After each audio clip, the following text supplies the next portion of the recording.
తెలంగాణ సాధించుకున్నా సామాజిక తెలంగాణ సాధించుకోలేకపోయామన్న ఎమ్మెల్సీ కల్వకుంట్ల కవిత వ్యాఖ్యలు బీఆర్ఎస్లో దుమారం రేపుతున్నాయని అంటున్నారు. కవిత కామెంట్స్ 10 ఏళ్ల కేసీఆర్ పాలనపై ప్రభావం చూపుతాయన్న వాదనలు ఉన్నాయి. సొంత ఎజెండాతో ముందుకు వెళ్తున్న కల్వకుంట్ల కవితకు పార్టీలో అందరి మద్దతు లభించడం లేదా?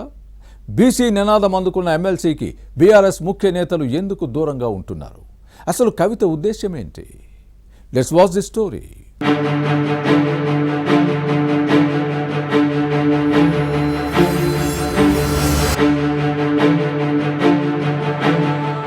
బీఆర్ఎస్ ఎమ్మెల్సీ కల్వకుంట్ల కవిత నోట సామాజిక తెలంగాణ మాట వినిపిస్తోంది. పార్టీ అధికారంలో ఉన్నప్పుడు ఈ అంశం గుర్తుకు రాలేదు. పవర్ పోయిన తర్వాత ఈ నినాదాన్ని ఎత్తుకోవటం విమర్శలకు తావిస్తోంది. ఢిల్లీ లిక్కర్ స్కామ్ లో అరెస్ట్ అయి జైలుకు వెళ్లి బెయిల్ పై బయటకొచ్చిన తర్వాత కొన్నాళ్లు సైలెంట్ గా ఉన్న బీఆర్ఎస్ ఎమ్మెల్సీ కల్వకుంట్ల కవిత తిరిగి పాలిటిక్స్ లో యాక్టివ్ అయ్యారు. రీఎంట్రీ తర్వాత కవిత అనుసరిస్తున్న వ్యవహార శైలిపై కారు పార్టీలో భిన్నాభిప్రాయాలు వ్యక్తమవుతున్నాయి. తన వ్యక్తిత్వాన్ని నిలుపుకునే క్రమంలో కల్వకుంట్ల కవిత బీఆర్ఎస్ ఎజెండాతో కాకుండా తెలంగాణ జాగృతి జెండా నీడన కార్యక్రమాలు రూపొందించడం గులాబీ పార్టీ ముఖ్య నేతల్లో చర్చనీయాంశంగా మారింది.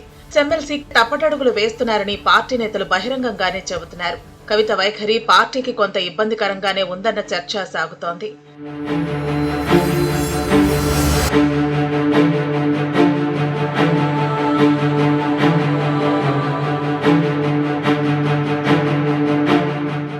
పదేళ్లు అధికారంలో ఉన్న బీఆర్ఎస్ అసెంబ్లీ ఆవరణలో మహాత్మా జ్యోతి బాపులే విగ్రహాన్ని పెట్టలేదు. అయితే అధికారం పోగానే కల్వకుంట్ల కవిత బీసీ నినాదాన్ని ఎత్తుకోవడంపై తీవ్ర విమర్శలు వచ్చాయి.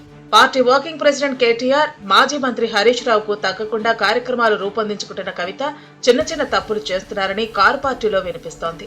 కేసీఆర్ పాలనలో జ్యోతి బాపులే విగ్రహం ఏర్పాటును విస్మరించారు. కాంగ్రెస్ ప్రభుత్వం అధికారంలోకి వచ్చిన 3-4 నెలలకే కవిత ఈ నినాదం ఎత్తుకోవటం ఇబ్బందికరంగా మారిందని గతంలో విమర్శలు వచ్చాయి. ఇక మేడే నాడు కల్వకుంట్ల కవిత చేసిన సామాజిక తెలంగాణ కామెంట్స్ మరింత రచ్చను రాజేస్తున్నాయి. భౌగోళిక తెలంగాణ సాధించుకున్నాం, కానీ సామాజిక తెలంగాణ సాధించుకోలేకపోయామన్న కవిత కామెంట్స్ కారు పార్టీకి కొత్త సమస్యలు తెచ్చిపెడుతున్నాయి.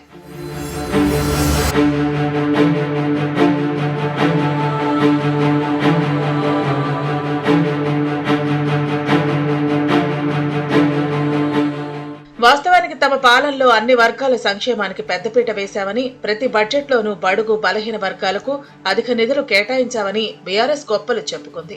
అయితే సామాజిక తెలంగాణ సాధించుకోలేకపోయామన్న కవిత కామెంట్స్ 10 ఏళ్ల బీఆర్ఎస్ సంక్షేమానికి మచ్చ తెచ్చిందని అంటున్నారు.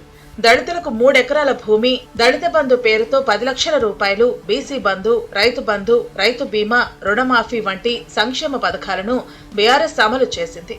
ఇక కేసీఆర్ కిట్టును కూడా సామాజిక తెలంగాణ కోణంలోనే అందించారు. కళ్యాణ లక్ష్మికి ₹1,00,000 ఆర్థిక సహాయం కూడా ఇదే కోవలోకి వస్తుంది. ఇన్ని చేసి కూడా సామాజిక తెలంగాణ సాధించుకోలేదు అంటే కేసీఆర్ అమలు చేసిన సంక్షేమ పథకాలను తప్పుపట్టినట్లే అంటున్నారు పార్టీ నేతలు.